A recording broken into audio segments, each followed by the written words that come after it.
Et mes parents, ils avaient fait les demandes de nationalisation. Ça veut dire, ils ont fait les tests. Mais nous, comme test non, parce qu'on était à l'école en France. Okay. Quand tu étais à l'école en France, je crois que tu fais pas le test quand tu as fait ta scolarité ici. Okay. Mais du coup, non, on n'a jamais eu de test. Mais moi, je me sens grave française. Et même, il y a des endroits où, en vrai, je les cite parce que j'y suis passée.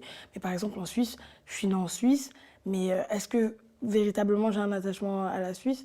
Je ne pense pas. Il n'y a même pas le droit de sol. Ouais. Là-bas, quand j'étais en Suisse, c'était des moments compliqués pour mes parents en plus. Donc, honnêtement, j'ai aucune attache à la Suisse. Ok. Parce que tes parents, ils ont fui le Congo pour des accords politiques? C'est un peu plus compliqué que ça parce que, en fait, à l'époque, moi, mon père, il vient d'une famille pas aisée du tout. Et à l'époque, il y avait un programme sous le gouvernement du dictateur Mobutu qui faisait que tu pouvais partir en bateau faire tes études si tu étais à l'armée.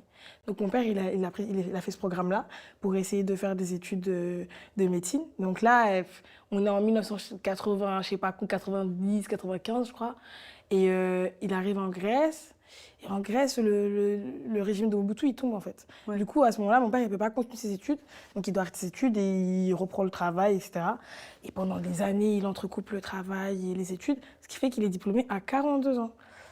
C'est dingue, alors qu'il est parti quand il avait, je crois, 24 ans, 25 ans. Diplômé de médecin. Ouais, à 42 ans. 42 ans.